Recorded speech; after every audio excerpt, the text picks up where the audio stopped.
जय हिंद। जो हमारा अंतिम क्लास रहा उसमें हमने क्या देखा? जो अंतिम क्लास रहा है उसमें हमने क्या देखा था? अंतिम क्लास में आप देखेंगे, है ना, अंतिम क्लास में आप देखेंगे तो अंतिम क्लास में क्या रहा है? उत्तर वैदिक काल, है ना,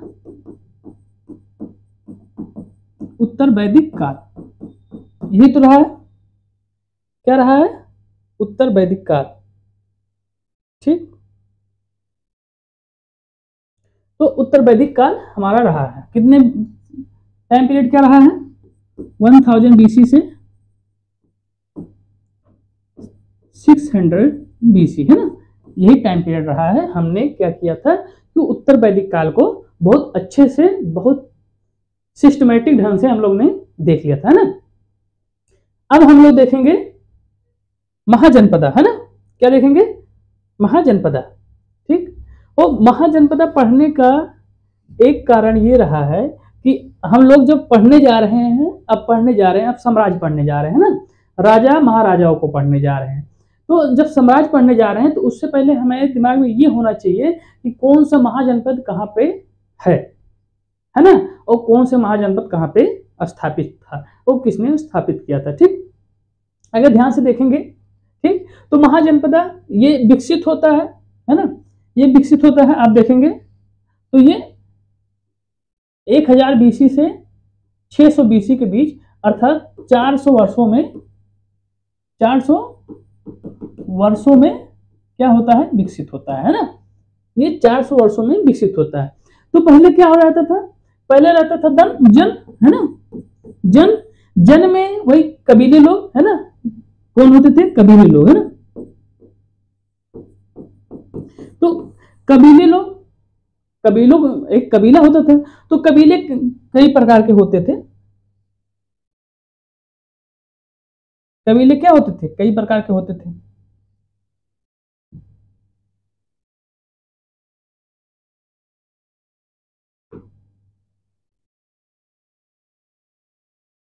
कबीले क्या होते थे? कई प्रकार के होते थे। जैसे एक कबीला ये हो गया, एक कबीला ये हो गया, है ना, एक कबीला ये हो गया, एक कबीला ये हो गया। तो क्या होता था कि जब ये जन थे, है ना, जन का मतलब क्या था? जन और जन, है ना, जन का मतलब कबीले लोग, सामान्य लोग। अब इनके पास जो कबीला रहता था, जब जन रहते थे, जन में सेना वोना नहीं होती थी।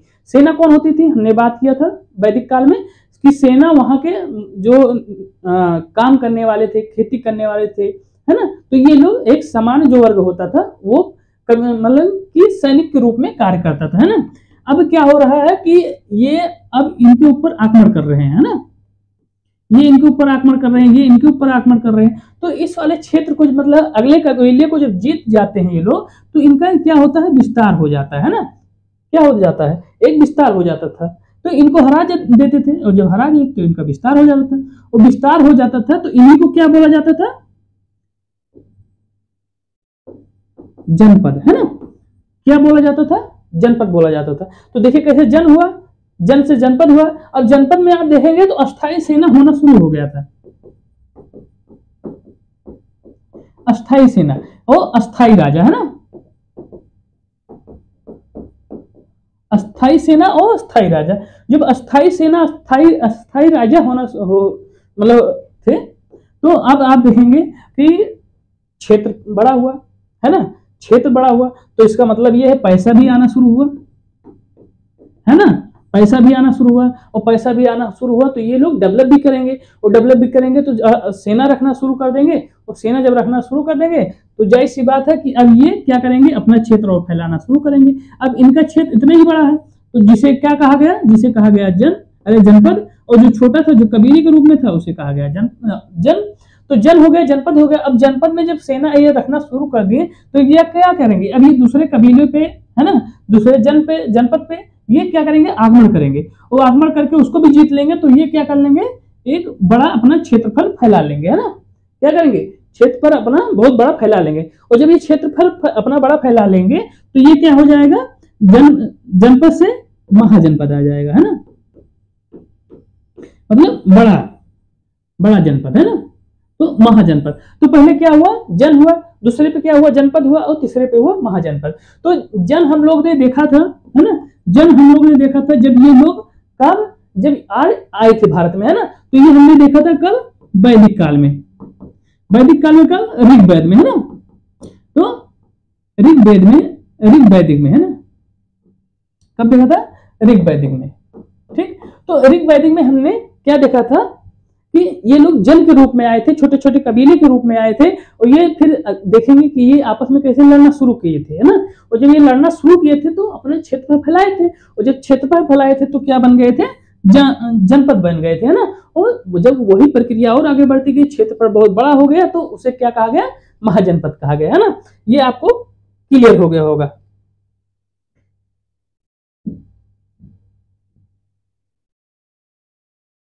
है ना, ये आपको क्लियर हो गया होगा। अब आते हैं, ये देखिए, ये जनपद और महाजनपद। अब हम लोग पढ़ रहे हैं महाजनपद। अब इसको पढ़ने का एक तरीका ये है कि जैसे आपने पहले भी पढ़ा कि आर्य लोग किधर से आए थे, आर्य लोग पश्चिम से आए थे, है ना, किधर से आए थे, पश्चिम से आए थे। तो पश्चिम से जब आएंगे तो सबसे पहले इनका महाजनपद कहाँ देखने को मिलेगा, पश्चिम में देखने को मिलेगा, है ना, पूरब में तो सीधा देखने को मिलेगा नहीं, है ना, कि आते ही ये अंगराज की स्थापना कर दी, ऐसा नहीं है ना, क्योंकि ये पश्चिम से स्थापना करते हुए आएंगे, क्योंकि ये पश्चिम से ही आ रहे हैं। ठीक, तो पश्चिम में देखेंगे तो कैम्ब्रिज है ना, कैम्ब्रिज की राजधानी राजपुर या हटक, है ना, राजपुर या हटक, किसकी राजधानी, कैम्ब्रिज। तो यहां से हम लोग स्टार्ट करते हैं, है ना, यहां से स्टार्ट करते हैं। ये आर्य जो है भारत में आ रहे हैं, भारत में अपना आने के बाद स्थापना कर रहे हैं, कबीला लगा रहे हैं, कबीले के बाद जनपद बना रहे हैं, जनपद के बाद महाजनपद बना रहे हैं। तो आप देखेंगे यहाँ पे कैम्ब्रिज की राजधानी, कैम्ब्रिज जो कि रामपुर, है ना, कैम्ब्रिज रामपुर। ठीक, कैम्ब्रिज के बाद ये और नीचे आएंगे तो ये लोग प्रवेश करेंगे दक्षिण पूर्वी भारत में प्रवेश करेंगे, है ना, मैदानी मध्य भारत में प्रवेश करेंगे। तो मध्य भारत में प्रवेश करेंगे तो यहां से कैम्ब्रिज के बाद ये आते हैं गांधार में, है ना, गांधार। तो कैम्ब्रिज किसके लिए जाना जाता है, कैम्ब्रिज जाना जाता है अच्छे किस्म के घोड़े के लिए जाना जाता है ना, किसके लिए जाना जाता है, अच्छे किस्म के घोड़े के लिए जाना जाता है कैम्ब्रिज, उस समय जाना जाता था। क्यों, क्योंकि आप देखेंगे जब ये पश्चिम से आ रहे हैं, घोड़े भी पश्चिम से आए, है ना, जब पश्चिम से आ रहे हैं, घोड़े भी साथ में लेके आ रहे हैं, तो अच्छे किस्म के घोड़े पहले ही छाट लिए जाते हैं ना, कि जैसे एग्जाम्पल के रूप में अगर आपसे बोला जाए कि आप गन्ने खेत में जाइए, है ना, और अपने मनपसंद गन्ना ले लीजिए, तो आप गन्ने खेत में हलेंगे तो हमें मालूम है कि 100 गन्ना देखेंगे, इसमें से एक आपको पसंद आएगा, है ना, तो एक गन्ना आप या एक ईख आप निकाल लेंगे, है ना। जब आप एक ईख या एक गन्ना जब निकालेंगे तो बहुत बढ़िया गन्ना होगा, यही तो होगा। आप अंजादिए कभी, आप गांव में हो रहे हैं तो आप देखिए, तो अब ये क्या कर रहे हैं, तो जो बढ़िया घोड़ा है, जब घोड़े आ रहे हैं उसमें से बढ़िया घोड़े जो हैं वो यहाँ पे छांट लिए जाते थे, और छांट लेने के बाद तब ये भारत में सप्लाई करते थे, प्रवेश कराते थे, है ना। तो अच्छे घोड़े के लिए क्या जाना जाता है, कैम्ब्रिज जाना जाता है। गांधार आ जाइए, गांधार में देखिए, गांधार की राजधानी क्या है, तक्षशिला है। अब तक्षशिला अपने शिक्षा के केंद्र के लिए जानी जाती है, किसके लिए जानी जाती थी, शिक्षा के लिए जानी जाती है ना, शिक्षा के लिए जानी जाती थी। तक्षशिला जो विश्वविद्यालय है वो शिक्षा के लिए जाना जाता था, है ना।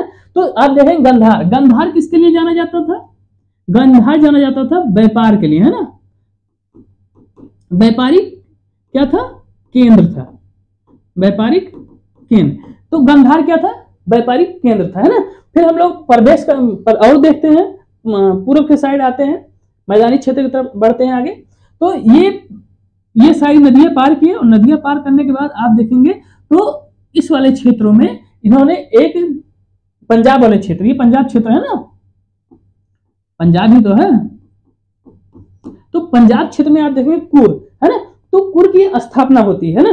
जब कुरु की स्थापना होती है, ठीक, तो ये महाजनपद बन जाता है, और कुरु की स्थापना होती है, महाजनपद बन जाता है। इसकी जो राजधानी है वो इंद्रप्रस्थ है ना, क्या है, इंद्रप्रस्थ है। किसकी राजधानी, कुरु की राजधानी। तो जब कुरु की राजधानी इंद्रप्रस्थ है ना, जब कुरु की राजधानी इंद्रप्रस्थ है तो देखिए पहले आया कैम्ब्रिज, फिर गांधार, फिर कुर, है ना, कुर की राजधानी इंद्रप्रस्थ, इसकी गंधार की राजधानी तक्षशिला, इसकी राजधानी बरसद लिखा हुआ है, यहाँ राजपुर लिखा हुआ है ना, तो बरसद ये राजपुर, ठीक। तो कुर आया।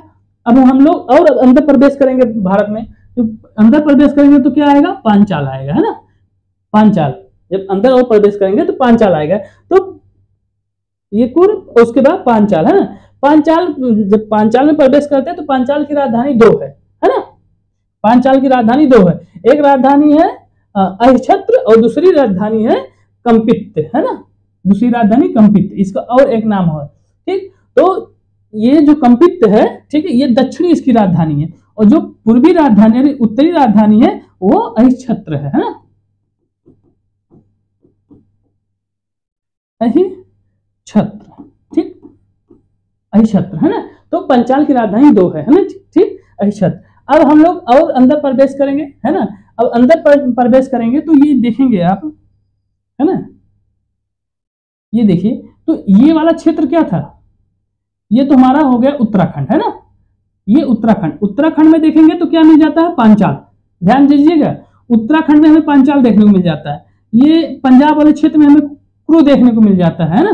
फिर इधर कम्ब्रिज और इधर गांधार, है ना। और प्रवेश करेंगे तो इधर और प्रवेश करेंगे तो उत्तराखंड से और नीचे आएंगे तो जो राजधानी है वो कौशल है ना, कौशल, जो महाजनपद है उसका नाम कौशल है। और कौशल को रामायण के समय कौशल की राजधानी क्या थी, अयोध्या थी, है ना।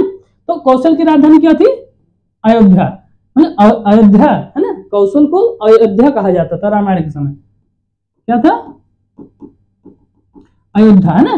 तो रामायण के समय तो कौशल को अयोध्या कहा जाता था, है ना। तो अयोध्या से आप लोग क्या है, परिचित हैं, ठीक।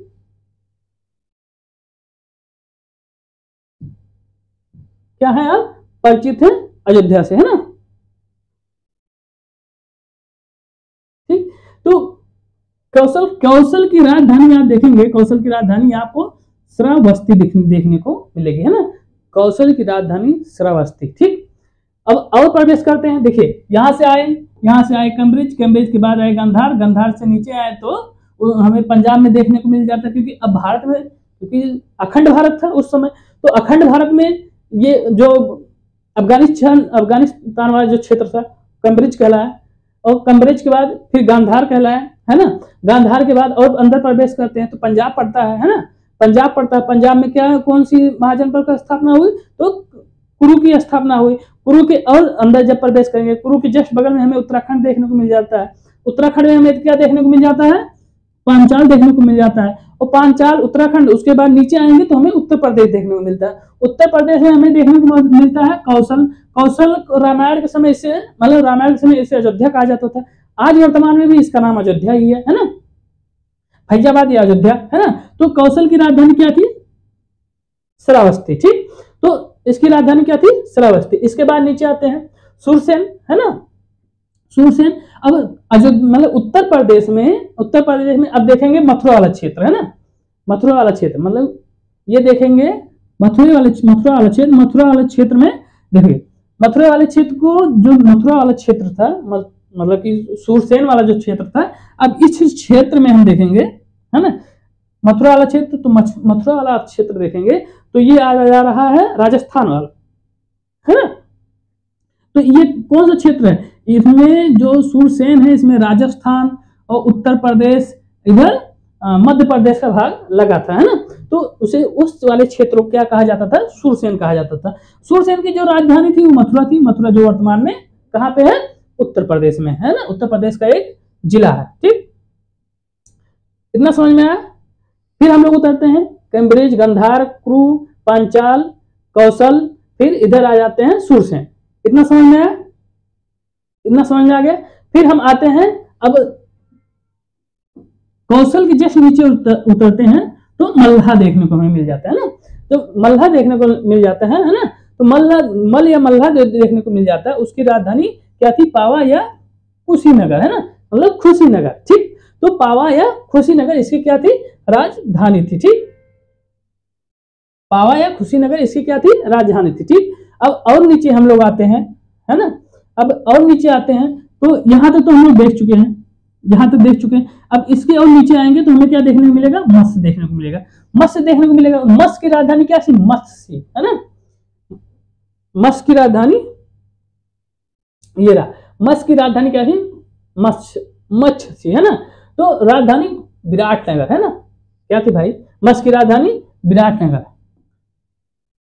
मत्स्य की राजधानी विराटनगर, है ना। मत्स्य की राजधानी विराटनगर, है ना। तो मत्स्य देखने को मिल जाता है, इधर मल्लाह देखने को मिल जाता है, इधर मत्स्य देखने को मिल जाता है। अगर लाइन से लगाएंगे तो पहले मत्स्य आएगा फिर मल्लाह आएगा, है ना, यही आएगा, ठीक। अब फिर आगे बढ़ते हैं, तो मत्स्य मल्लाह, उसके बाद आता है वत्स, है ना। तो वत्स को देखते हैं, वत्स को देखेंगे तो वत्स की राजधानी क्या थी, कौशाम्बी।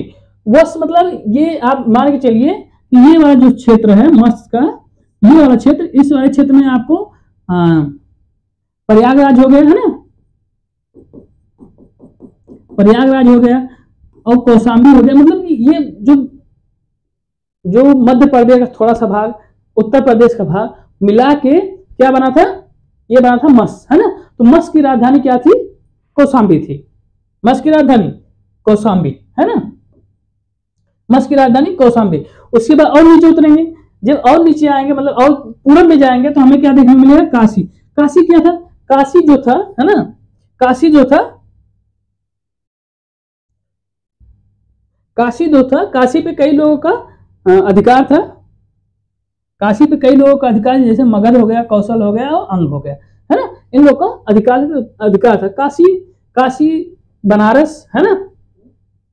फिर उसके बाद और नीचे उतरते हैं, है ना, काशी के बाद क्या बनता है, वज्जी, है ना। तो वज्जी देखते हैं, वज्जी, है ना, वज्जी देखते हैं। वज्जी में क्या था, वज्जी जो था, है ना, 8 राज्यों का एक संघ था वज्जी, है ना, 8 राज्यों का एक संघ था वज्जी। तो वज्जी और काशी, आप देखेंगे वज्जी जब 8 राज्यों का एक संघ था, जो उस पर राजा बैठेगा, है ना, जो उस पे मतलब जो सर्वोच्च रहेगा उसको चुना जाएगा, जो सर्वोच्च होगा उसको चुना जाएगा। तो 8 जो संघ थे उन लोग मिलकर एक को चुनते थे, तो इसीलिए इसको क्या कहा जाता था, इसको कहा जाता था गणतंत्र, है ना, इसको क्या कहा जाता था, गणतंत्र, ठीक। तो वज्जी समझ आया कि 8 संघ द्वारा, जिसमें वज्जी भी शामिल है, कौशाम्बी भी शामिल है, मिथिला शामिल है, विदेश शामिल है, कुड़गांव शामिल है, लक्षांबी शामिल है ना। तो ये सब शामिल है। तो इन लोग क्या करेंगे, एक को राजा चुनेंगे और बैठाएंगे। अब चुनने की जो प्रक्रिया होती है उसे क्या बोला जाता है, लोकतांत्रिक। और लोकतांत्रिक मतलब गणतंत्र, है ना, लोगों का शासन, ठीक। आगे बढ़ते हैं,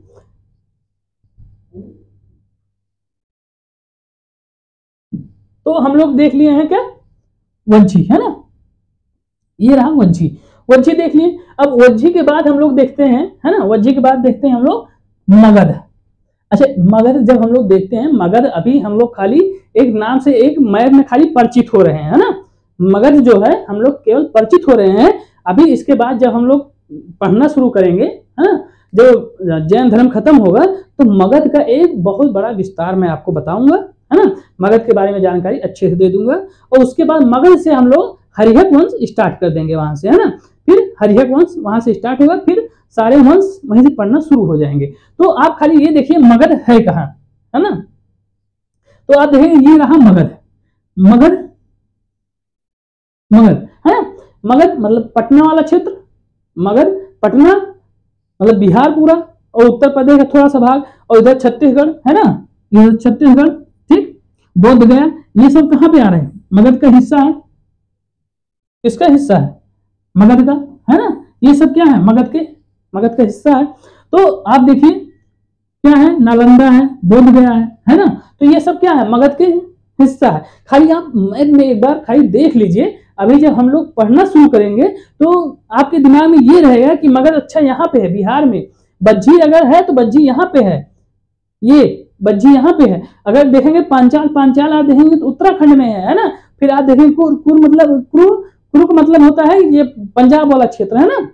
पंजाब में क्षेत्र में अगर मैं बोल दिया कि आप देखिए ये गांधार देखे तो आपको गांधार याद आ जाना चाहिए। मैं तक्षशिला पढ़ा रहा हूँ, तक्षशिला की बात कर रहा हूँ, तो आपको गांधार की राजधानी तक्षशिला याद आना चाहिए, है ना। तो तक्षशिला यहाँ पे स्थित है ना, किसके किसके बीच में, ये सिंध और ये झेलम है, सिंध और झेलम नदी के बीच में तक्षशिला स्थित है ना। जब हम लोग पढ़ेंगे चंद्रगुप्त मौर्य, है ना, तो चंद्रगुप्त मौर्य में हम लोग तक्षशिला के बारे में अच्छी जानकारी लेंगे, क्योंकि चंद्रगुप्त मौर्य, अगर चंद्रगुप्त मौर्य जैसे पढ़ेंगे हम लोग, तो चंद्रगुप्त मौर्य और कैसे चाणक्य वहां के शिक्षक थे, कैसे मुलाकात होती है ना, क्या उनकी नीतियां रहती है, हम लोग देखेंगे वो चंद्रगुप्त मौर्य पढ़ते समय, है ना। तो अब आपको याद होना चाहिए कि इधर कैम्ब्रिज, फिर गंधार, इधर कूट, पंचाल, कौशल, फिर कौशल के बाद देखेंगे इधर मल्हा, मल्हा के बाद देखेंगे सूरसेन, है ना। सूरसेन के बाद नीचे आएंगे तो मस, मस के बाद क्या, मस के बाद क्या मिलेगा, मच, मस के बाद वस्त, वस्त के बाद काशी, वज्जी, वज्जी के नीचे आएंगे तो हम लोग को मिल जाएगा मगध। अब मगध की राजधानी क्या थी, राजगिरी, राजगिरी यानी राजगिरी मतलब गिरी ब्रिज, है ना। ये जिसे अब हम लोग जब पढ़ेंगे मगध, मगध को में बताएंगे कैसे 5 पहाड़ियों से घिरा होता था, है ना। राजगिरी कैसे 5 पहाड़ियों से घिरा होता था। उसके बाद जब इसको पाटलिपुत्र बनाया गया इसकी राजधानी, तो कौन बनाया, कैसे बनाया, है ना, क्या इतिहास रहा है, हम लोग देखेंगे, ठीक। अब उसके बाद देखेंगे अंग, अंग का नाम आपने जरूर सुना होगा महाभारत में, है ना। अंग का नाम महाभारत में आपने जरूर सुना होगा। अंग मतलब कि अंग किसका राज था, अंग कर्ण का था ना, आप लोग बताइए कमेंट करके, ठीक। तो ये रहा अंग, अंग की जो स्थापना होती है ना, वो उत्तर वैदिक काल के उत्तरार्ध में होती है ना, उत्तर वैदिक काल के उत्तरार्ध में होती है। इसका मतलब ये है 600 BC के आसपास इसकी स्थापना होती है, 600 BC के आसपास क्या होती है, इसकी स्थापना होती है ना, अंग की, ठीक। हम लोग आगे बढ़ते हैं, फिर अंग की स्थापना होती है। अंग की राजधानी क्या थी भाई, चंपा थी। अंग की राजधानी चंपा, ये यहाँ पे चंपा है, चंपा, है ना, अंग की राजधानी चंपा, ठीक। फिर आते हैं चेदी, चेदी की राजधानी सुक्तमती, है ना, चेदी, ये रहा चेदी, चेदी की राजधानी सुक्तमती, चेदी की राजधानी सुक्तमती, है ना, चेदी की राजधानी सुक्तमती। चेदी के बाद जब हम लोग और नीचे आते हैं तो यहाँ बगल में चेदी के जस्ट नीचे देखेंगे ये रहा चेदी, और चेदी के नीचे देखेंगे तो ये रहा अवंती, है ना। चेदी के नीचे अवंती, अवंती की राजधानी 2 राजधानियां थी, है ना। अवंती की राजधानी एक थी उज्जैनी, है ना, एक क्या थी, 2 राजधानियां थी। उत्तर में क्या थी, उज्जैनी थी, और दक्षिण में क्या थी, महिष्मती थी, है ना। महिष्मती आप सुना है बाहुबली में, है ना। तो ये क्या थी, महिष्मती, है ना। दक्षिण में क्या थी, महिष्मती थी, है नहीं, यहाँ दक्षिण में होगा, ठीक है, यहाँ कहीं होगा, है ना, महिष्मती, ठीक। तो अवंती, अब जो लास्ट की हमारी महाजनपद है उस जनपद का नाम है अस्मक, है ना, ये रहा अस्मक। तो अस्मक की राजधानी क्या थी भाई, पोतन, है ना, पोतन, ठीक। अस्मक की राजधानी पोतन, है ना, अस्मक की राजधानी पोतन। तो अस्मक की राजधानी पोतन। अब आप देखेंगे कि महाजनपद में सबसे दक्षिणम राजधानी कौन सी थी, महाजनपदों 16 महाजनपदों में सबसे दक्षिणी राजधानी अस्मक, सबसे दक्षिण की महाजनपद अस्मक, है ना। सबसे दक्षिणी राजधानी तो पोतन, है ना। सबसे पूर्वी महाजनपद कौन तो थे, ये थे हमारे अंग, है ना। सबसे पूर्वी हमारा क्या था, अंग। सबसे पश्चिमी देखेंगे तो कैम्ब्रिज, है ना। सबसे उत्तरी देखेंगे तो पांचाल, है ना। अब आप इसको नोट डाउन कर सकते हैं, है ना, अब इसको क्या कर सकते हैं, नोट डाउन कर सकते हैं। अब देखेंगे, एक बार रिवीजन कर लेते हैं। पहला हमारा कैम्ब्रिज, दूसरा गांधार, तीसरा कुरु, चौथा पांचाल, पांचवा कौशल। इतना याद आया, अयोध्या तक याद आ गया, ठीक। तो कौशल के बाद फिर हम देखेंगे सूरसेन, है ना, क्या देखेंगे, सूरसेन, ठीक। अब यहाँ पे सूरसेन आप याद कर सकते हैं शोरसैनी, है ना, शोरसैनी जब आप लोग भाषा पढ़ेंगे तो वहां पे आता है शोरसैनी, ठीक, जिसमें आता है मथुरा भी आता है ना। मथुरा मतलब ब्रज वाला क्षेत्र, मथुरा मतलब ब्रज वाला क्षेत्र, है ना। तो ब्रज वाले क्षेत्र को क्या बोला जाता था, शूरसेनी। अगर आप हिंदी के बारे में जानकारी रखते हैं और गोली के बारे में जानकारी रखते हैं। तो सुरसेन, सुरसेन मतलब यानी सुरसेन, और यहाँ सुरसेन, सुरसेन, सुरसेन की राजधानी सुरसेन में आती भाषा, जो उपभाषा उसकी उसकी उपभाषा है ब्रज, और ब्रज में आप जानते हैं मथुरा में ब्रज बोला जाता है, तो इसका मतलब सुरसेन है ना। सुरसेन की राजधानी क्या है, ये है मथुरा। फिर सुरसेन के बाद हम नीचे उतरेंगे तो मल्लो देखेंगे, है ना। मल्लो के बाद मत्स्य देखेंगे, फिर इधर वज्जी, वज्जी के बाद वश, है ना। वश के बाद काशी, काशी के बाद देखेंगे चेदी, चेदी के बाद देखेंगे इधर, चेदी के बाद अंग देख लेंगे, है ना। अंग के बाद चेदी देखेंगे, चेदी, उसके बाद फिर अवंती, अवंती के बाद हम लास्ट में देखेंगे अस्मक, है ना। तो ये 16 महाजनपद है। अब आपको मैप में याद हो जाना चाहिए, ठीक। हम लोग अब बढ़ते हैं आगे।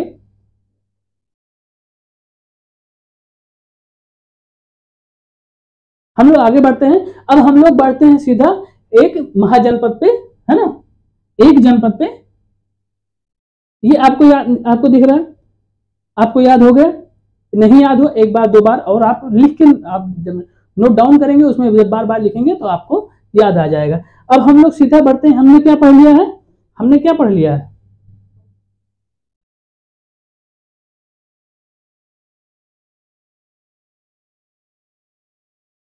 हमने क्या पढ़ा है,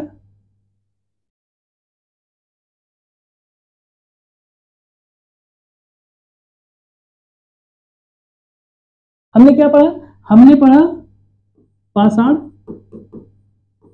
और क्या पढ़े पाषाण के बाद फिर सिंधु, सिंधु सभ्यता, सिंधु घाटी सभ्यता, सिंधु घाटी सभ्यता। उसके बाद क्या पढ़े, सिंधु घाटी सभ्यता का जब पतन हुआ, है ना, तो ढेर सारी संस्कृतियां थी, उसको हम लोग ने पढ़ा। फिर उसके बाद क्या पढ़ा, उसके बाद हमने पढ़ा वैदिक काल, वैदिक काल, वैदिक काल में हमने क्या पढ़ा, वैदिक काल में हमने पढ़ा उत्तर ऋग्वेद, है ना, ऋग वैदिक काल और उत्तर वैदिक काल, उत्तर वैदिक काल, है ना, हमने ये पढ़ा। फिर हमने पढ़ा कि इस समय कैसे जनपद की स्थापना होती है, क्या स्थापना होती है जनपद की। अब हमारे इस वाली क्लास में मतलब कि उत्तर वैदिक काल में हमने आपको बताया था कि 62 जो धार्मिक संप्रदाय है उसका क्या होता है, धार्मिक संप्रदाय का उदय होता है ना, क्या होता है, उदय होता है, ठीक। 62 धार्मिक संप्रदाय का उदय होता है। उसमें में से जो उदय होता है, तो यहाँ पे मैं धार्मिक संप्रदाय को रोक दिया था, है ना। इसमें बौद्ध संप्रदाय, बौद्ध धर्म और जैन धर्म, इनको मैं बोला था कि अब आप इसको रखिएगा दिमाग में। हम लोग क्या करते हैं, महाजनपद, है ना, महाजनपद पढ़ते हैं। पहले महाजनपद पढ़ने का मतलब यही था कि आप लोग के दिमाग में ये महाजनपद आ जाए कि ये कहां से कैसे पश्चिम से प्रवेश करते हैं और कैसे महाजनपद बनाते हुए चले जाते हैं ना, कैसे महाजनपद बनाते हुए चले जाते हैं। तो उधर अंग तक हमने देख लिया, ठीक, दक्षिण में अस्मक तक देख लिया, ठीक। तो महाजनपद हम लोग का क्या हुआ, खत्म हुआ। अब यहां से मतलब कि आपको जो पीछे वाली क्लास थी उत्तर वैदिक काल वाला, अब वहां से आप लिंक कीजिए सीधा, है ना। जब आप वहां से सीधा लिंक करेंगे तो अब इस 62 जो धार्मिक संप्रदाय थे उसमें से मैं एक बौद्ध धर्म पे आता हूं, है ना। तो बौद्ध धर्म पे सीधा हम लोग क्या करते हैं, प्रवेश करते हैं, ठीक। तो आते हैं, देखते हैं भाई बौद्ध धर्म में क्या है। तो बौद्ध धर्म में क्या है, अब इसका उदय होने का कारण क्या रहा है, कारण मैं आपको बता चुका हूं, है ना। अब ये कारण आप लोग कब देखेंगे, ये देखेंगे उत्तर वैदिक काल में, है ना। उत्तर वैदिक काल, इसके पहले वाले जो वीडियो था, मतलब इसके पहली वाली जो क्लास थी उसमें आप इसका कारण मैं बता चुका हूं आपको। अब आप देख लीजिएगा और याद भी कर लीजिए, उसको नोट डाउन कर लीजिए। अब इसका उदय होने के कारण क्या है ना, उदय होने के कारण मैं आपको बता चुका हूं, उदय होने के कारण मैं आपको बता चुका हूं, ठीक है। अब पहले हम लोग क्या करते हैं, पहले हम बौद्ध धर्म, है ना, भगवान बुद्ध के बारे में पहले विस्तार से देख लेते हैं, बचपन के बारे में, है ना। तो जब हम लोग बचपन के बारे में, सिद्धार्थ के बारे में हम लोग जानते हैं, सिद्धार्थ से कैसे आगे चल के ये बौद्ध बने, है ना, तथागत कैसे बने, और इनकी बनने की क्या प्रक्रिया रही है, क्या जननी रही है ना, ये हम लोग देखते हैं। ठीक, तो नए धर्मों को उत्थान का कारण क्या रहा है मैं आपको बता चुका हूं ऑलरेडी। अब आते हैं बौद्ध धर्म, है ना, इनका एक समान एक परिचय देख लेते हैं। ठीक, इनका जन्म होता है 563 BC में होते हैं। कब होता है बताइएगा? 563 BC, है ना, 563 BC में होता है। अब इधर खत्म होता है हमारा 600 BC के आसपास हमारा खत्म होता है उत्तर वैदिक काल। उत्तर वैदिक काल, है ना, ये हमारा खत्म होता है। अब इसके बीच में कितना समय गैप आ रहा है? इसके बीच में गैप आ रहा है हमारा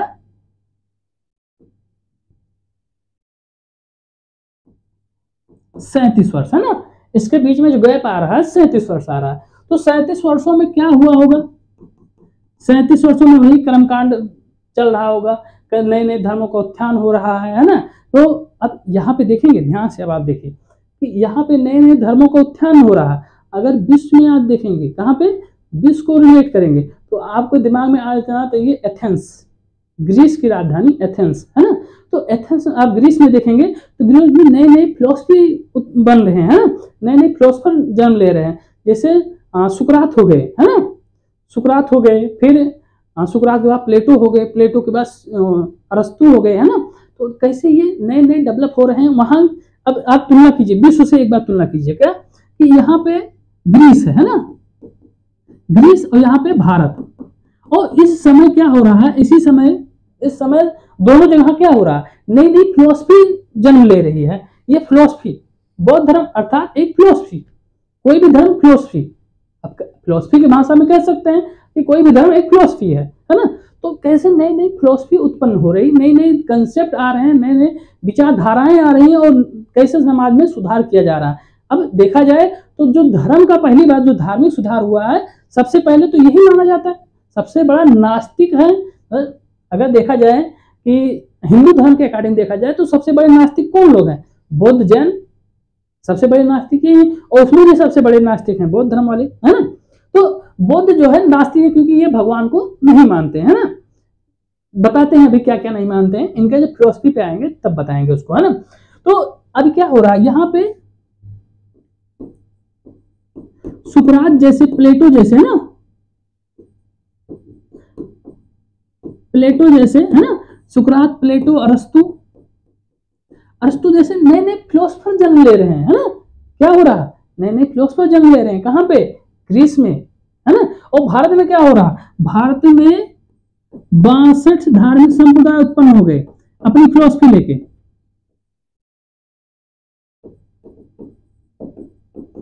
अपनी फिलोसफी लेके 62 धार्मिक संप्रदाय उत्पन्न हो रहे हैं। तो आप जब पढ़ ही रहे हैं तो ढंग से पढ़ लीजिए, है ना, तुलना करते हुए चलते हैं। तो तुलना हम लोग करेंगे बौद्ध धर्म जैन धर्म का, लास्ट में तुलने के लिए एक PDF PPT रखा हुआ, उसमें हम लोग देखेंगे। ठीक, तो आते हैं अब बौद्ध धर्म पे। तो बुद्ध सिद्धार्थ की जो जन्म होता है, सिद्धार्थ का जो जन्म होता है वो होता है, कब होता है भाई? तो मिट गया। सिद्धार्थ का जो जन्म होता है, सिद्धार्थ का जन्म होता है 563 BC में, है ना। 563 BC में होता है। किसके घर होता है? तो शुद्धोधन के घर होता है ना। शुद्धोधन जो एक क्या थे, शुद्धोधन जो प्रधान थे। कहाँ के प्रधान थे भाई? शुद्धोधन कहाँ के प्रधान थे? शुद्धोधन तो एक राजा थे ना, वो कहाँ के प्रधान थे? वो कपिलवश के थे, है ना। कपिलवश के शाकगढ़ के प्रधान थे, है ना। शाकगढ़ के प्रधान थे, कपिलवश और शाकगढ़ के प्रधान थे। ठीक, तो आप देखेंगे यहाँ पे, तो इनका जन्म होता है 563 में, कहाँ पे? लुम्बिनी, है ना। कपिलवस्तु कहाँ पे है? लुम्बिनी। ठीक, तो लुम्बिनी में इनका क्या होता है? जन्म होता है। आप जब जाएंगे तो सिद्धार्थ नगर जो है, सिद्धार्थ नगर के थोड़ा सा दूर पे लुम्बिनी स्टार्ट हो जाता है, इनका जन्म वहां पे हुआ था, है ना। तो सिद्धार्थ नगर उत्तर प्रदेश का एक जिला है, सिद्धार्थ नगर के बॉर्डर लगता है सीधा नेपाल से। ठीक, तो वहां पे क्या होता है, लुम्बिनी में इनका क्या होता है? जन्म होता है। ठीक, मौका मिलेगा तो आप लोग जरूर जाइएगा। ठीक, एक इतिहास स्टूडेंट के रूप में जाइएगा, धार्मिक रूप से नहीं जाइएगा, है ना। अगर मानते हैं तो ठीक है, नहीं मानते तो आप एक स्टूडेंट और नेचुरली प्रेमी के कारण, है ना, प्रकृति से अगर आप प्रेम करते हैं तब भी आप घूमिए, और इतिहास के रूप में अगर आप जानना चाहते हैं तो बहुत अच्छा चीज है ना। तो इनका जन्म होता है लुम्बिनी में, है ना। लुम्बिनी कहाँ है? नेपाल में है। लुम्बिनी में 563 BC में यानी ईसा पूर्व में इनका जन्म होता है। किसके यहाँ? शुद्धोधन के यहाँ। शुद्धोधन क्या थे? कपिलवस्तु के एक कपिलवस्तु के शाक्य क्या थे?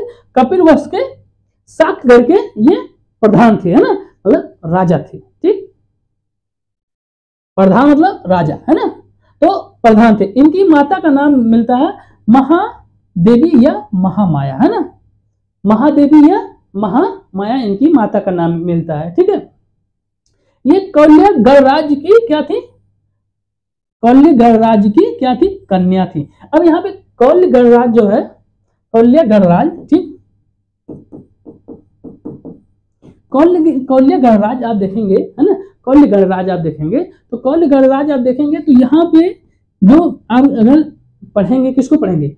आप पढ़ेंगे 11th की NCERT, old NCERT Ramsharan Sharma की, है ना, रामशरण शर्मा की ओल्ड एनसीईआरटी प्राचीन इतिहास आप जब पढ़ेंगे तो आप देखेंगे कि जो ये इनकी माता है महामाया और दूसरा जो है अजातशत्रु, है ना, अजातशत्रु, है ना। तो अजातशत्रु और महामाया देखेंगे ये इनकी क्या थी? बुआ थी। उसमें ऐसे लिखा तो नहीं है लेकिन डायरेक्ट हिंट किया गया है ना, तो क्या थी? बुआ थी। अभी जब हम लोग आगे पढ़ेंगे तो वहां देखेंगे, है ना। तो अब क्या देखेंगे? महामाया या महादेवी ये कहाँ की थी? तो कौल्य गणराज की ये एक कन्या थी। गणराज आप देख रहे हैं, गणराज मतलब लोगों का शासन, गणराज, है ना। ठीक, तो इनका जब इनका जन्म हुआ, है ना, जब इनका जन्म हुआ तो इनकी माता जो महामाया थी वो एक्सपायर हो गई, उनका देहांत हो गया, है ना। जब उनका देहांत हो गया तो ये जब पैदा हुए तो इसको क्या बोला गया? कमल या साण। इनका जो पद चिन्ह था या चिन्ह था, है ना, पैदा होने का जो चिन्ह था, तो इनको कमल और साण के रूप में इनका पद चिन्ह माना गया। जिसे माना जाता है कि सपना देखी थी, है ना, तो वहां पे हाथी का मतलब कि सफेद हाथी देखी थी। कंसेप्ट यही कि महामाया जब इनको पैदा होने से पहले तो सफेद हाथी इनके सपने में आया था। वो मतलब कहानी है कि हकीकत है, क्या है? जहां तक हकीकत थी ये, तो जब सफेद हाथी आया था वहीं से सफेद हाथी कंसेप्ट चलना, मतलब कंसेप्ट सफेद हाथी, और वहीं पे इसी के लिए उसको माना गया क्या? कमल, है ना। सफेद को क्या माना गया? कमल, और साण के रूप में इनको दर्शा दिया गया। तो इनका जन्म जब हुआ तो इनका जो चिन्ह था या प्रतीक था वो क्या था? कमल और साण। तो जब इनका जन्म हुआ तो इनकी माता जी एक्सपायर हो गई, तो जन्म क्या था? प्रतीक साण और कमल, यानी कमल और साण। तो जब इनका, जय सी बात है, जब इनकी माता का एक्सपायर हो गया, है ना, इनकी माता का जब एक्सपायर हो गया, अरे माता जी एक्सपायर हो गई इनकी, तो इनको कोई लालन पालन तो करेगा। तो जो लालन पोषण करता है उनकी मौसी करती है प्रजापति गौतमी, है ना। इनका पूरा नाम है प्रजापति गौतमी, है ना, गौतमी। अब गौतमी शब्द आप देखे होंगे वर्तमान में कौन यूज करते हैं? गौतमी शब्द कौन यूज करते हैं? गौतम लिखते रहते हैं ना, फलाने गौतम, फलाने गौतम, है ना, तो ढकाने गौतम। ठीक, तो गौतम शब्द कौन यूज करते हैं? तो वो मान सकते हैं, जो गौतम शब्द यूज करते हैं वो मान क्या सकते हैं? वो इस वंश के संबंधित माने जाते हैं, है ना। तो अब देखते हैं उनके, अभी क्या हुआ कि गौतमी, प्रजापति गौतमी मतलब इनकी मौसी ने इनको जब लालन पालन किया, और ये हो गए हैं अब 16 साल के। कितने वर्ष के हो गए हैं? 16 साल के, है ना। तो अब जब ये कितने साल के हो गए? 16 साल के। कौन हो गया? सिद्धार्थ, है ना। कौन हो गया? ये हो गए सिद्धार्थ,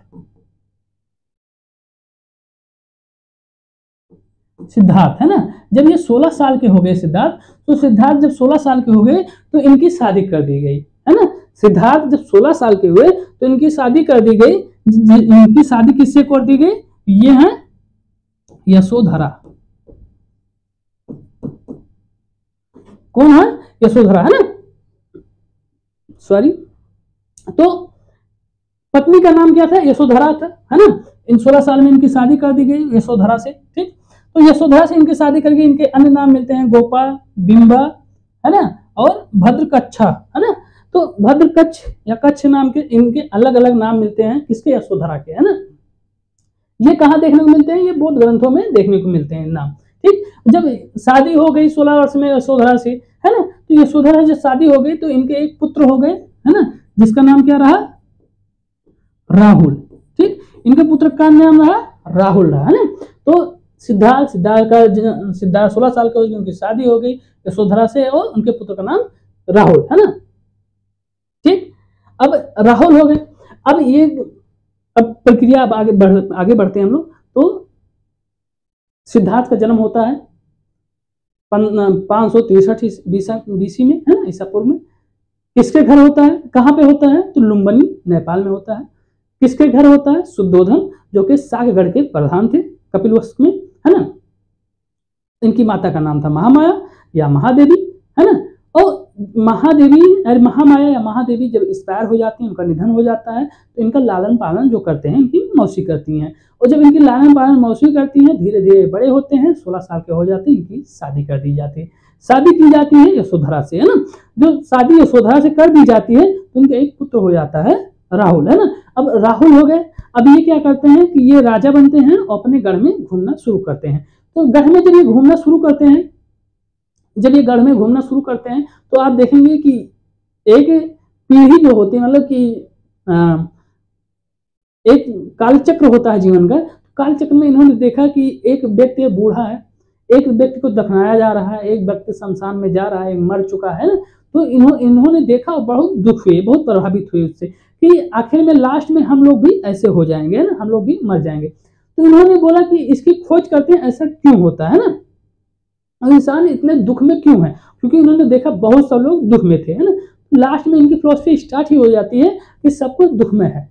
लास्ट में फिलोसफी इनकी स्टार्ट होती है सब कुछ दुख में है, क्योंकि ज्ञान प्राप्ति के बाद फिलोसफी यही स्टार्ट होती है। ठीक, तो ज्ञान प्राप्ति से पहले हम लोग देखते हैं, तो इन्होंने जब अपने राज्य में घूमना शुरू किया तो इन्होंने देखा बुजुर्ग को, पीड़ित इंसान को देखा, है ना, उसके बाद मृत इंसान को देखा। तो देखा इनका दिल भर गया और इन्होंने बोला कि हम सत्य की खोज करते हैं। तो जब सत्य की खोज करते हैं तो क्या करते हैं, अब ये लोग मतलब सिद्धार्थ जो है वो अपने घर जाते हैं। ठीक, तो सिद्धार्थ जब अपने घर जाते हैं तो आप देखेंगे सिद्धार्थ की उम्र जो हो जाती है, सिद्धार्थ की जो उम्र हो जाती है वो हो जाती है 29 साल, है ना। कितने वर्ष के हो जाते हैं? 29 वर्ष के हो जाते हैं। अब जब 29 वर्ष के हो जाते हैं तो क्या होता है, 29 वर्ष के आसपास ही ये घटनाएं देखते हैं, है ना। जब ये घटनाएं 29 वर्ष में देखते हैं तो अब इनका बस सत्य की खोज करने के लिए बाहर जब निकलते हैं तो आप देखेंगे, है ना, तो जब आप देखेंगे, है ना, जब आप देखेंगे इसको, ठीक, जब आप देखेंगे तो ये घर से जब बाहर निकलते हैं तो इनकी एज कितनी होती है? 29 साल होती है। और 29 साल के बाद जब ये बाहर निकलते हैं तो अपने घोड़े से निकलते हैं। उनके घोड़े का नाम था कत्थक, है ना। जो घोड़े का नाम था कत्थक, जो घोड़े का नाम कत्थक था, जो घोड़ा चला रहा था, है ना, जो घोड़ा चला रहा था उसका नाम क्या था? मतलब सारथी का नाम था चार, है ना। तो चार जो थे वो सारथी थे, मतलब वो घोड़े को खींच रहे थे, रथ को खींच रहे थे, और घोड़े का नाम था कत्थक, है ना। घोड़े का नाम क्या था? कत्थक। ठीक, और लास्ट में क्या होता है कि ये घोड़े से वहां से उतरते हैं, और घोड़े को मतलब चार को बोल देते हैं कि आप यहाँ से वापस हो जाइए। तो ये घर जब त्याग करते हैं, है ना, घर जब ये क्या करते हैं, त्याग करते हैं, तो उसको क्या कहा जाता है? महाभिनिष्क्रमण, है ना। तो महाभिनिष्क्रमण, जब घर को ये त्याग कर देते हैं, घर को ये छोड़ देते हैं, तो उसको क्या कहा जाता है? महाभिनिष्क्रमण, है ना। तो महाभिनिष्क्रमण या गृह त्याग करते हैं, तो इसका जो प्रतीक, जो चिन्ह रहा है वो घोड़ा रहा। भाई घोड़े से वो कत्थक से ये छोड़े थे, है ना। आप देखेंगे किससे छोड़ते हैं? कत्थक से। ये घोड़ा का नाम कत्थक, तो कत्थक से छोड़ते हैं, तो इनका जो चिन्ह होता है वो घोड़ा होता है, और जो गृह त्याग होता है उसको कहा जाता है महाभिनिष्क्रमण। ठीक, समझ में आया? क्या बोला जाता है? महाभिनिष्क्रमण। अब यहां से फिलोसफी, मतलब अभी तो ज्ञान प्राप्ति हुई नहीं है, तो ये घर से क्या करते हैं? त्याग हो जाते हैं ना, त्याग कर देते हैं घर को। अब जब घर को त्याग कर देते हैं तो आपको भी बताया था वर्ण व्यवस्था, आपको याद होगा क्या? मैंने आपको बताया था, क्या बताया था? वर्ण व्यवस्था, है ना, वर्ण व्यवस्था। अब वर्ण व्यवस्था को ज्ञान की प्राप्ति, मतलब ज्ञान किसके पास होगा? ज्ञान किसके पास होगा? उस समय ज्ञान साधु संतों के पास होता था। तो ये लोग मतलब कि सिद्धार्थ जो गए वो साधुओं के पास गए, है ना, संतों के पास गए, मुनियों के पास गए। तो ये जब पहुंचे, ठीक, तो उस समय क्या हुआ कि ज्यादा समय तक, मतलब कुछ समय तक इन्होंने साधना वाधना किया, और साधना वाधना करने के बाद उनको ज्ञान की प्राप्ति नहीं हुई। ठीक, तो इनके जो गुरु थे वो क्या थे?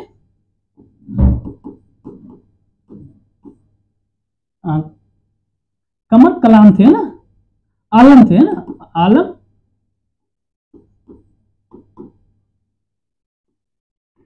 आलम कमार से कुछ करके थे, आलम कलाम करके थे, है ना। तो इनके गुरु का नाम था, इसको मैं देख के बताऊंगा, लास्ट में बता दूंगा। आलम कलाम करके थे, है ना, आलम कलाम, है ना। तो हाँ, आलम कलाम, कलाम आलम करके इनके गुरु थे, है ना। तो इनके गुरु का नाम यही था। तो अब ये जब पहुंचे वहां पे साधना किए, सब कुछ किए, इनको प्राप्ति नहीं हुई ज्ञान की। तो जब इनको ज्ञान की प्राप्ति नहीं हुई, तो जब ये ज्ञान की प्राप्ति नहीं हुई, तो ये क्या किए कि पहुंच गए कहां पे? बोध गया, है ना। ये पहुंच गए बोध गया, और बोध गया में आप देखेंगे वृक्ष के नीचे, है ना, बोधि वृक्ष, है ना। बोधि वृक्ष मतलब पीपल, है ना, बोधि वृक्ष मतलब पीपल, है ना, बोधि वृक्ष मतलब पीपल। तो बोधि वृक्ष पीपल के नीचे इन्होंने 6 साल तक क्या किया? साधना किया, है ना। 6 साल इन्होंने क्या किया? साधना किया। और 6 साल जब इन्होंने साधना किया, 6 साल साधना किया, अब 29 में 6 साल और आप जोड़ दीजिए, ऐड कर दीजिए, है ना। तो 29 में 6 साल और ऐड कर देंगे तो 35 वर्ष, है ना। तो इनको जो ज्ञान की प्राप्ति हुई, है ना, जब इनको ज्ञान की प्राप्ति हुई तो ये कितने वर्ष के थे? 35 वर्ष के थे। किसके नीचे प्राप्ति हुई? तो पीपल या बोध वृक्ष के नीचे इनकी प्राप्ति हुई। कहां पे प्राप्ति हुई? इनकी प्राप्ति हुई बोध गया, है ना, बोध गया, है ना, बोध गया में इनकी प्राप्ति हुई। बोध गया में, बोध गया को और एक शब्द बोला जाता है राउरवेला, है ना, राउरवेला, है ना। क्या बोला जाता है? उर्वेला बोला जाता है, सॉरी, इसको उरुवेला बोला जाता है ना। तो उरुवेला शब्द जो है वो कंपटीशन के पेपरों में पूछा जा चुका है। सब लोग बोध गया याद करके रखते हैं, लेकिन उरुवेला पूछ लिया जाता है ना। तो उरुवेला भी आप रखे रहिए, नाम रखिए, दिमाग में रखे रहिएगा, है ना, उरुवेला, है ना। तो 2 चीजें होती हैं। अब ये 6 वर्ष बोध वृक्ष के नीचे, है ना, बोध गया में बोध वृक्ष के नीचे 6 वर्ष ये ध्यान लगाते हैं, ठीक है। और ध्यान लगाते हैं, तपस्या करते हैं, ध्यान लगाते हैं, और ध्यान लगाने के बाद 35 वर्ष में इनको क्या मिलता है? ज्ञान की प्राप्ति होती है ना। तो ज्ञान की जब प्राप्ति होती है तो उसका प्रतीक या चिन्ह क्या माना जाएगा? जाहिर सी बात है, पीपल या क्या माना जाएगा? पीपल या बोधि वृक्ष, है ना, पीपल या बोधि वृक्ष इसकी प्रतीक माना जाएगा, और ज्ञान की प्राप्ति हो गई। और जब ज्ञान की प्राप्ति हो गई, है ना, ज्ञान की प्राप्ति हुई, तो ज्ञान की प्राप्ति जब हुई तो इन्होंने अपना ज्ञान सर्वप्रथम जाके इनके, क्योंकि ये जब घर से बाहर निकले थे, जब ब्राह्मणों ऋषियों मुनियों के साथ जब ये थे तो इनके दोस्त बन गए थे, है ना, इनके मित्र बने थे। तो वो 5 जो ब्राह्मण थे, है ना, सन्यासी ब्राह्मण थे, उनको सबसे पहले ये ज्ञान देने जाते हैं ना, क्या देने जाते हैं? ज्ञान देने जाते हैं। तो ये जब जाते हैं उस 5 ब्राह्मण सन्यासियों को ज्ञान देने जाते हैं, जो ज्ञान देते हैं, है ना, जो ज्ञान देते हैं, तो जब सर्वप्रथम इन्हें ज्ञान देते हैं तो उसी को क्या कहा जाता है? धर्म चक्र परिवर्तन। क्या कहा जाता है? धर्म चक्र परिवर्तन, है ना, धर्म चक्र परिवर्तन। तो ये क्या करते हैं? ये जाते हैं, उनको ज्ञान देते हैं, और क्या कहा जाता है? धर्म चक्र परिवर्तन। मुझे मालूम है कि एक, अगर आपको समझ में नहीं आया तो आप फिर से देखिए, एकदम विस्तार से चल रहा है ना, एक कड़ी से दूसरी कड़ी जोड़ी जा रही है, और मुझे मालूम है कि आप आंख बंद करके भी सुनेंगे अगर ना, तो आपको याद हो जाएगा, है ना। आप आंख बंद करके भी सुन लेंगे तो आपको याद हो जाएगा। तो जब ये 5 ब्राह्मण सन्यासी ब्राह्मणों को जब इन्होंने उपदेश दिया अपना, है ना, तो उनको क्या बोला गया? उनको क्या बोला गया? धर्म चक्र परिवर्तन बोला गया। क्या बोला गया? धर्म चक्र परिवर्तन बोला गया, ठीक है। अब चलते हैं इनकी फिलोसफी पे, इस पे चलते हैं फिलोसफी। क्या उपदेश उन्होंने दिया, है ना, क्या उपदेश उन्होंने दिया? अब आपके दिमाग में पहले से ही रख दिए हैं, कंसेप्ट कि ये किसके लिए, मतलब किस कारण छोड़ के घर गए थे, गिरिता किस कारण देख के गए, छोड़ के गए थे, ये देख के गए थे संसार में दुख है, सब लोग दुख में है। कंसेप्ट तो ये था, दुखों को छोड़ के ये गए थे बाहर। ठीक, अब आते हैं, ठीक, अब आते हैं, ये देखिए भगवान बुद्ध बैठे हैं, कौन बैठा है, भगवान बुद्ध बैठे हैं। ठीक, तो भगवान बुद्ध बैठे हैं, कौन सा वृक्ष है, पीपल या बोध वृक्ष है ना, तो पीपल या बोध वृक्ष, भगवान बुद्ध बैठे हैं नीचे। ठीक है, कितने वर्ष की साधना किए हैं, तपस्या, साधना, ध्यान, कितने वर्षों तक लगाए, तो 6 वर्षों तक लगाए, कितने वर्ष, 6 वर्ष है ना, 6 वर्षों तक इन्होंने ध्यान लगाया, उसके बाद इनको ज्ञान की प्राप्ति हुई। अब ये स्थान कहाँ पे है, तो ये बोध गया है ना, कहाँ पे है, बोध गया है ना, बोध गया। अब यहाँ पे देखते हैं, 35 वर्ष की आयु में वैशाली पूर्णिमा की रात में सिद्धार्थ को ज्ञान प्राप्ति हुआ, इसी दिन से उनका नाम क्या हो गया, तथागत हो गया। अब इनका नाम क्या हो गया, तथागत हो गया, पहले क्या था, सिद्धार्थ, क्या था, सिद्धार्थ, अब क्या हो गया, 35 वर्ष, मतलब 35 वर्ष के जैसे हुए वो, है ना, क्योंकि ज्ञान की प्राप्ति 35 वर्ष में हुई थी, और जैसे ज्ञान की प्राप्ति हुई तैसे इनका नाम क्या हो गया, इनका नाम हो गया तथागत, तथागत बोध, है ना। और जब ये तथागत बोध हो गए, जब इनको जब फिलॉसफी देना ये शुरू की, तो उसी क्या कहलाया, बौद्ध धर्म, क्या हो गया,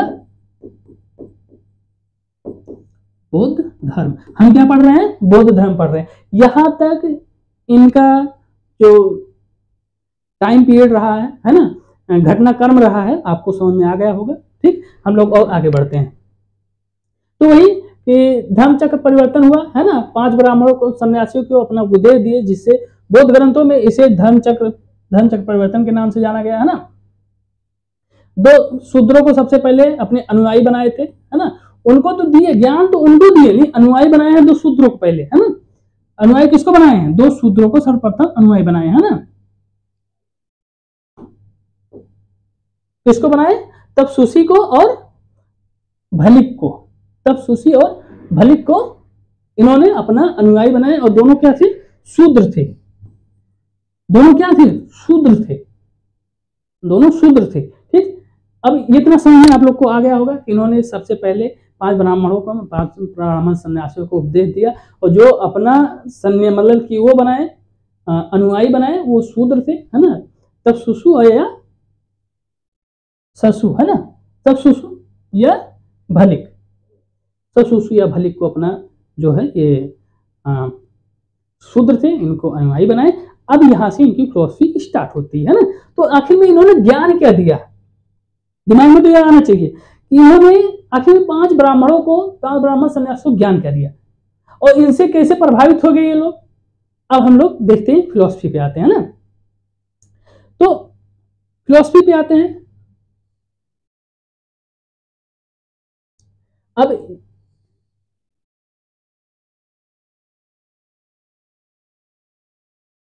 ये अंत में रखा जाएगा भाई, ये मृत्यु के समय उनका है, ठीक है, इसको अंत में रखा जाएगा, उसको छोड़ो। महापरिनिर्वाण, ये हम लोग क्या देखेंगे, अंत में देखेंगे। ये स्लाइड यहाँ पे नहीं होनी चाहिए थी, ये लास्ट में होनी चाहिए थी, तो इसको हम लोग क्या करेंगे, अंत में देख लेंगे, है ना। आगे बढ़ते हैं,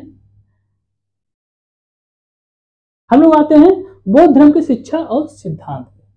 बौद्ध धर्म पे क्या आते हैं, शिक्षा और सिद्धांत,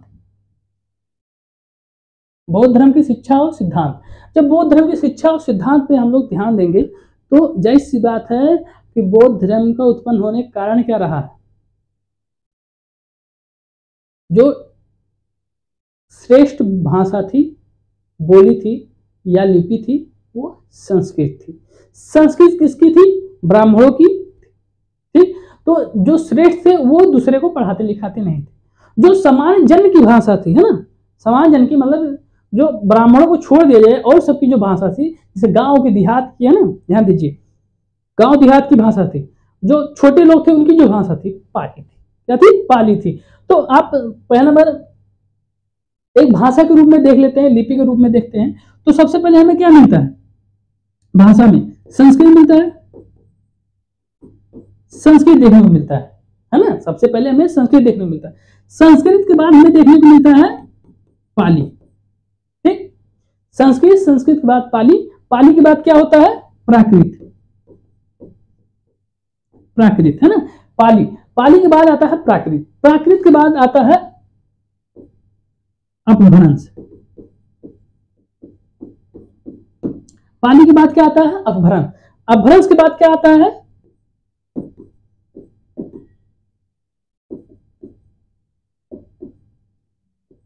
अवहट, है ना। अपभ्रंश के बाद क्या आता है? अवहट आता है। अवहट के बाद क्या आता है? अवहट के बाद क्या आता है? अवहट के बाद आता है प्राचीन हिंदी, फिर प्राचीन हिंदी के बाद मध्य या आधुनिक हिंदी, मध्य या आधुनिक हिंदी, खड़ी बोली, है ना। ये हो गई बोली हमारी, है ना, ये क्या हो गई? बोली हुई। तो ये आपको समझना है। पहले क्या है? प्रकृति, पहले है संस्कृत। संस्कृत में देखेंगे ये जो स्टार्ट होती है पाली, जो भाषा बोली स्टार्ट होती है ना, पाली जो भाषा स्टार्ट होती है, ये स्टार्ट होती है, आप देखेंगे 600 BC के आसपास, 600 BC के आसपास बौद्ध धर्म का जितना उपदेश दिया गया है, ये दिया गया है, ये बौद्धों की भाषा है ना। किसकी भाषा?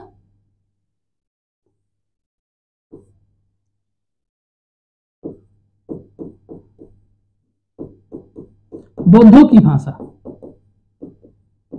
अब बौद्धों की भाषा पाली क्यों है? क्योंकि ये जन की भाषा है। तो इस समय किसकी भाषा है? ये जन की भाषा है ना। किसकी भाषा? जन की भाषा। इस समय जो लिपि थी वो ब्राह्मणी लिपि थी, है ना। ये तो भाषा है ना, भाषा और लिपि में फर्क होती है। तो इस समय जो लिपि थी ब्राह्मणी लिपि, है ना। कौन सी लिपि थी? ब्राह्मणी लिपि। तो पाली भाषा ब्राह्मणी लिपि, है ना, जिससे आज हमारे यहाँ खड़ी बोली। लिपि कौन सी है? नागरी लिपि।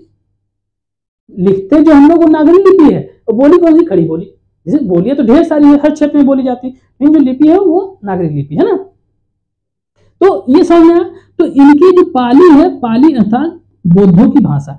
प्राकृत की बात करेंगे हम लोग, अभी देख लेते हैं, बाद में नहीं देखेंगे। जो प्रकृत होती है, वो प्रकृत किसकी भाषा होती है? ये जैनों की भाषा, है ना, जैनों की भाषा। इसको आप लोग याद रख लीजिए, जैनों की भाषा, है ना, समझना है। तो प्रकृत बौद्धों की बात है, अरे पाली बौद्धों की भाषा, और संस्कृत जैनों की भाषा। ये आप नोट डाउन करके लिख लीजिए, ऐसे नोट करके लीजिए, नोट करके उसके बाद इसको आप लिख सकते हैं, ठीक है। आगे बढ़ते हैं। अब आगे बढ़ते हैं तो यहां पे देखते हैं क्या। तो बौद्ध धर्म ने आम जनता की भाषा पाली में उपदेश देना क्या किया? शुरू किया।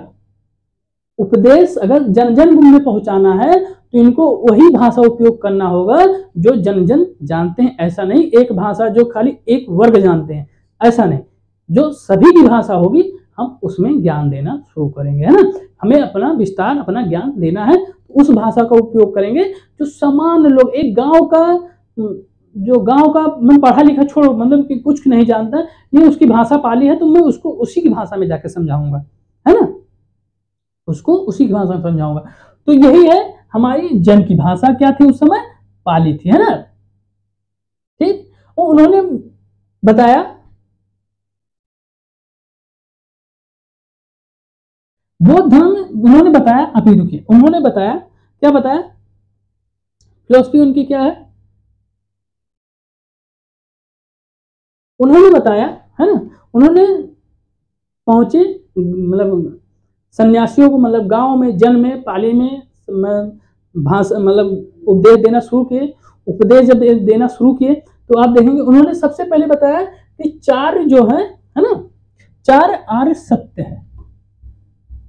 चार जो है आर्य सत्य है, क्योंकि ये स्टार्ट ही, मतलब अपना गृह त्याग ही नहीं किए थे। तो चार जो आर्य सत्य है, तो उसमें बोले दुख है, दुख का समुदाय है, दुख है, दुख का समुदाय है, और दुख का निवारण भी है ना, और दुख का निरोधागामी भी है ना। तो दुख है, दुख का समुदाय है, दुख का निवारण है, दुख का निरोधी गामिनी भी है ना। तो आप देखेंगे उन्होंने क्या बोला, उन्होंने बोला जी आपसे आपको पढ़ने में बड़ा दुख होता है ना, अगर शॉर्ट वीडियो देखने को कह दो, है ना, रील देखने को कह दो तो आपको बहुत मजा आता है, मूवी कॉमेडी देखने की बात कर दो तो आपका मोबाइल बंद नहीं हो सकता रात में चाहे जो हो। लेकिन अगर आपको पढ़ाई के नाम मतलब एक क्लास देखने को बोल दिया जाए कि आप थोड़ा ज्ञान ले लीजिए तो आप तुरंत सो जाएंगे, है ना, क्या हो जाएगा, आप सो जाएंगे। तो जैसे पढ़ाई का नाम होता है तैसे आपको दुख होता है, लेकिन आपको दुख सहना होता है, जबरदस्ती सहना होता है। क्यों सहना होता है, कभी आपने सोचा हम दुख ये क्यों सह रहे हैं, ये दुख हम क्यों सह रहे हैं? कहीं ना कहीं हमारे दिमाग में लालच है, सुख की प्राप्ति है। किसकी प्राप्ति है? सुखों की प्राप्ति है ना। तो जब सुखों की प्राप्ति है तो इसका मतलब ये है दुख, और दुख के बाद आता है सुख, और फिर आता है दुख, है ना। तो सुख की प्राप्ति करने के लिए, अर्थात आप देखिए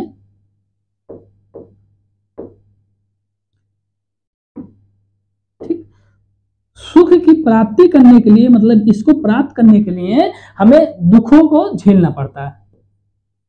यही तो है, दुख को क्यों झेला जा रहा है? आपको पढ़ाई में मन नहीं लगता, आप क्यों पढ़ रहे हैं जबरदस्ती? आपका पढ़ाई में मन नहीं लगता तो आप जबरदस्ती क्यों पढ़ते हैं? क्योंकि आपको चाहिए थोड़ा सा सुख, एक चाहिए नौकरी, और नौकरी कोई भी कर रहा होगा 99.999% जो भी तैयारी कर रहे हैं उनको चाहिए सुख। जनता की सेवा तो सेकेंडरी है ना, सेकेंडरी क्षेत्र है, सेकेंडरी मकसद है। सबसे पहले हमें चाहिए सुख, है ना, पैसे, पावर, है ना। तो इसके लिए पढ़ाई हो रही है, जनता की सेवा नहीं है पढ़ाई, ठीक, ये कारण है। ज्ञान भी नहीं है, ज्ञान भी नहीं है, ये पढ़ा ही जा रहा कंपटीशन निकालने के लिए, है ना। नहीं, आप पहले आप ज्ञान थोड़ा लीजिए, है ना, ज्ञान होना जरूरी है, क्योंकि नौकरी ही सब कुछ नहीं होती जीवन में, ठीक। नौकरी अगर नहीं है, अगर नौकरी नहीं मिली तो पढ़ाई जो है वो आपका व्यर्थ नहीं जाएगा, ठीक है। तो यहां पे आते हैं, तो ये सुख की प्राप्ति करने के लिए हमें दुख को झेलना पड़ता है ना। तो जब हमें सुख की प्राप्ति हो जाती है ना, सुख की क्या होती है? प्राप्ति हो जाती है। जब सुख की प्राप्ति हो जाती है, जब सुख भोग रहे होते हैं तब भी दिमाग में ये चीज रहता है कि ये अभी खत्म हो जाएगा, है ना, खत्म हो जाएगा, फिर क्या आ जाएगा? फिर दुख ही आ जाएगा। तो सुख भी अगर भोग रहे होते हैं तभी दिमाग में रहता है कि दुख आ जाएगा, तब भी तो दुख ही चल रहा है दिमाग में, सुख कहाँ है आपके पास? फिलॉसफी तो यही कि आपके पास सुख कहाँ है, तो सब कुछ दुख में है ना। दुख है और दुख का समुदाय है, ये दुख का समुदाय, समझ में आया आपको? ये क्या है? ये दुख है और दुख का पूरा समुदाय भी है, दुख का निवारण भी है। इन्होंने बोला दुख का निवारण मेरे पास है, आप एक काम कीजिए, मेरे पास है, मैं आपको सिखाता हूं दुख का निवारण क्या है। जब इनके पास गए तो इनका जो सिद्धांत है दुख का निवारण, है ना, दुख का निवारण। तो दुख का जो निवारण इनके पास था, इन्होंने बोला आइए हमारे पास। आने के बाद उन्होंने बोला कि आप लालसा करना छोड़ दीजिए। क्या करना छोड़ दीजिए? लालसा करना छोड़ दीजिए, मतलब आप लालच मत कीजिए कि मुझे ये चाहिए। जब आप लालच नहीं करेंगे, आपके दिमाग में आएगा कि अब मुझे नौकरी नहीं चाहिए, तो क्या चलता रहेगा? शॉर्ट वीडियो तो चलता ही रहेगा ना, आपको दुख तो होगा नहीं। लेकिन जब घर वाले सुनाएंगे तब दुख होगा। जब आप काम करने जाएंगे जीवन यापन करने के लिए तो आपको दुख, वो बहुत दुख होगा, है ना। तो इन्होंने बोला कि आप लालसा करना छोड़ दीजिए, और जब आप लालसा करना छोड़ देंगे तो दुख का निवारण होगा। तो यही लालसा को छोड़ने के लिए उन्होंने क्या बोला? अष्टांगिक मार्ग। ये क्या है? अष्टांगिक मार्ग, है ना, या मध्य मार्ग, मध्य मार्ग या अष्टांगिक मार्ग, है ना। उन्होंने बोला आप मेरे पास आइए, मैं आपको बताता हूं, आप मध्य मार्ग पे चलिए, अष्टांगिक मार्ग पे चलिए, है ना, आपका दुख का निवारण वहीं से हो सकता है। तो अष्टांगिक मार्ग में इन्होंने क्या बोला? अष्टांगिक मार्ग में इन्होंने क्या बोला? इन्होंने बोला कि वस्तु के वास्तविक स्वरूप को समझें। अगर आप दृष्टि इनकी देखेंगे तो इन्होंने बोला कि वस्तु के वास्तविक स्वरूप को आप समझिए। अगर आप नौकरी कर रहे हैं तो आपका पर्पज पहला पैसा कमाना नहीं होना चाहिए, पहला पर्पज हो रहा होना चाहिए कि आप जनमानस के लिए काम करें। किसके लिए काम करेंगे? जनमानस के लिए आप काम करेंगे। तो आपका दृष्टि ये होना चाहिए, पैसा कमाना नहीं होना चाहिए। और जब पैसा कमाना आपके दिमाग से निकल जाएगा तो इसका मतलब नौकरी मिले और चाहे ना मिले, नौकरी आपको मिले और चाहे ना मिले, अब आप जनमानस के काम लिए काम, नौकरी मिलेंगे तो करेंगे, नहीं मिलेंगे तो करेंगे, तो आपके दिमाग से निकल जाएगा। एक दुख का निवारण हो गया। दूसरे पे आते हैं, संकल्प। लोभ या हिंसा से मुक्त हो, विचार रखिए आप। देखिए, लोभ और हिंसा से आप क्या कीजिए? मुक्त हो जाइए, आप एकदम मुक्त हो जाइए। लोभ हिंसा आपको करना ही नहीं है। जब लोभ हिंसा आप नहीं करेंगे, है ना, तो आप जाहिर सी बात है कि आप ऊंचे पहुंचना शुरू हो जाएंगे, है ना। तो आप संकल्प लीजिए। उनका क्या था? दृष्टि, दूसरा संकल्प। तो संकल्प लीजिए, आप लोभ लालच नहीं करेंगे। मतलब आप नौकरी इसलिए नहीं करने जा रहे हैं क्योंकि हमें पैसा चाहिए, मुझे पावर चाहिए, नहीं, आप जनमानव के लिए काम करने जा रहे हैं, है ना। हिंसा नहीं करेंगे आप किसी के प्रति, नहीं, कमजोर वर्ग है आप उसको दबा रहे हैं, एक व्यक्ति जा रहा है झूठे उसको मारना शुरू कर दे रहे हैं, है ना। तो आप हिंसा नहीं करेंगे, लोभ नहीं करेंगे, है ना, से आप मुक्त हो जाइए। तो ये दो ही चीज में आपको तुरंत समझ में आ जाएगा। दो ही उनका सिद्धांत, मतलब अभी 8 सिद्धांत है जिसमें 2 ही सिद्धांत आपको मालूम चल जाएगा, अरे ये तो बहुत अच्छा ज्ञान था। दुख का निवारण तो मुझे यहीं से मिल गया, 2 ही से मिल गया, तो तीसरे का काम ही नहीं है, तीसरा काम है। अप्रिय वचनों का त्याग कर दीजिए। उत्तर प्रदेश और बिहार, उत्तर प्रदेश में अगर सबसे फेमस है तो गाली फेमस है ना। उत्तर प्रदेश में दूसरे अगर राज्यों में जाते हैं तो वहां का कुछ फेमस, मतलब वहां के लोग बोलते हैं कुछ फेमस हो चाहे ना हो, लेकिन वहां की गाली बहुत फेमस है। एक सांस में 72 गाली देते हैं उत्तर प्रदेश में। तो इसका त्याग करना है। अब जब गाली किसी को देंगे तो उसको दुख होगा, जब उसको दुख होगा तो उसको आप भी, वो भी तुम्हें गाली देगा, और जब तुम्हें वो भी गाली देगा तो आप एक झापड़ मारेंगे। हो सकता है उसके पास वो हट्टा कट्टा हो, हट्टा कट्टा हो, आपको 2-4 मारे, तो आपको तो दुख बढ़ेगा ही बढ़ेगा, है ना। क्या बढ़ेगा? दुख बढ़ेगा ही बढ़ेगा। तो आप प्रिय वचनों को आप त्याग कर दीजिए। आप ऐसा मत बोलिए कि अगला भी पलटवार करे और आपको पलटवार करें तो आपको दिक्कत हो जाए, नुकसान हो जाइए, है ना। तो आप एक काम कीजिए, गलत वचनों का प्रयोग मत कीजिए, है ना। किसी को गाली मत दीजिए, किसी को उल्टा सीधा मत कहिए, है ना। और क्या बोले? कर्मता, है ना। आप कर्मता, सत्यमता का अनुसरण कीजिए, है ना। सत्यमता का आप अनुसरण कीजिए। फिर इनका आ जाता है अजीव, मतलब सदाचार युक्त आजीवन व्यक्त कीजिए। सदाचार, अच्छा जीवन आप व्यक्त कीजिए, है ना। किसी को सताइए नहीं, किसी को कुछ मत कीजिए, आप अच्छा जीवन व्यक्त कीजिए। और अच्छा जीवन व्यक्त कीजिए, आप क्या कीजिए? व्यायाम कीजिए। क्या कीजिए? व्यायाम। मतलब इस पे इनको ज्ञान प्राप्ति किससे हुई है? साधना से ही तो प्राप्ति हुई है। तो इसमें ये भी शामिल है, आप व्यायाम कीजिए। और व्यायाम जब आप करेंगे तो आपकी मानसिक जो संतुलन है वो अच्छी रहेगी, ऊट पटांग ख्याल नहीं आएंगे, है ना। आप रोज, मैं सभी स्टूडेंट को यही बोलता हूं कि आप सुबह सुबह योगा जरूर किया कीजिए, है ना। चाहे 5 ही मिनट आप ध्यान लगाइए, योगा कीजिए, आप ध्यान लगाइए, 5 मिनट लगाइए, 10 मिनट लगाइए। और जब आप लगाना शुरू कर देंगे तो आप ये जो मानसिक संतुलन बिगड़ी हुई है वो संतुलन में आना शुरू हो जाएगी, है ना। तो इसमें क्या होगा? शारीरिक स्वच्छता भी बनी रहेगी, शारीरिक स्वास्थ्य भी अच्छी रहेगी, दिमाग में स्वच्छता आ जाएगा, है ना। दिमाग भी स्वच्छ हो जाएगा, जितना कूड़ा कबाड़ा है सब निकल जाएगा। तो आप व्यायाम कीजिए, है ना। स्मृति, है ना, आप स्मृतियों को अपने काबू में रखिए, ठीक। समाधि, है ना। क्या कीजिए? एकाग्रता, समाधि, है ना। क्या कीजिए? आप एकाग्र होइए। ऐसा नहीं है कि आप तैयारी कर रहे हैं यूपीएससी यूपीपीसीएस का, आपका फोकस ये है कि अभी यूपीपी वाला वैकेंसी आ रहा है उसको भी हम भरेंगे, एसआई वाला आ रहा है उसको भी भरेंगे, आरओ वाला आ रहा है उसको भी भरेंगे, और नेकपाल वाला आ रहा है उसको भी भरेंगे, यूपीपीसीएस भरेंगे, यूपीएससी भरेंगे। 5 दिन हम तैयारी करेंगे, नहीं 1 महीना 2 महीना तैयारी करेंगे यूपीएससी का। यूपीएससी नहीं निकला तो पीसीएस देंगे 2-4 महीने तैयारी करके, वो भी नहीं निकला तो हम अब देंगे यूपीपी वाला। और यूपी पी में नहीं निकला तो हम एसआई वाला देंगे, उसमें नहीं। आप एक पे फोकस कीजिए, आप हर वैकेंसी को नहीं भरिए। जिस वैकेंसी के रूप में आप आए हैं, जिस वैकेंसी के रूप में आप तैयारी कर रहे हैं, आप उस पर एक पे फोकस कीजिए, सब पे फोकस करने की जरूरत नहीं है, उसको टारगेट कीजिए उसके। अच्छा ये बताइए, शेर में और चीता में फर्क क्या है? चित्त में शेर को जंगल का राजा क्यों कहा जाता है? उसके पास क्या है? उसके पास एकाग्रता है, वो जिसको ठान लेता है उसी को मारता है।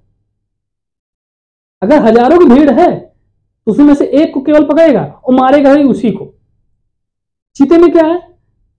हजारों भीड़ है, जो उसको पास आएगा उसी को पकड़ेगा, वो दूर जाएगा जिसको आएगा उसको पकड़ेगा। शेर ऐसा नहीं है, शेर एकाग्र है, उसको जिसको टारगेट कर लिया है वो चाहे बीच में हो, चाहे पहले हो, चाहे लास्ट में हो, किसी को नहीं मारेगा, उसी को जाके मारेगा। इसीलिए वो शेर है, इसीलिए वो जंगल का राजा है ना। तो आप एकाग्र होइए, पहले नौकरी तो आपकी मिल जाएगी, पहले आप एकाग्र होना शुरू कीजिए, ठीक। तो इनकी ये फिलॉसफी, ये क्या है?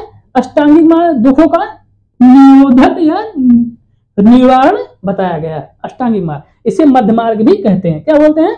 मध्य मार्ग या मध्य पद प्रतिपद, है ना, मध्य प्रतिपदा, ठीक है। अष्टांगिक मार्ग, मध्य मार्ग या मध्य प्रतिपदा है ना, इसको बोला जाता है। तो आप इस वाली फिलॉसफी को आप ध्यान में रख लीजिए, इस वाली फिलॉसफी को आप ध्यान में रखिए। अगर नहीं ये समझ में आया है तो एक बार रिवीजन, मतलब एक बार वीडियो को फिर से पीछे करके देखिए, आपको समझ में आ जाएगा, है ना। तो इन्होंने ये फिलॉसफी बताया, ठीक, इन्होंने ये फिलॉसफी बताया। अब आगे बढ़ते हैं हम लोग।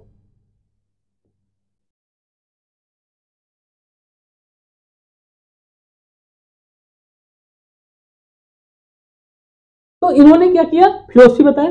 अब जब इन्होंने वो फिलॉसफी बताया, है ना, फिलॉसफी आप लोग को समझ में आ गया होगा फिलॉसफी क्या है।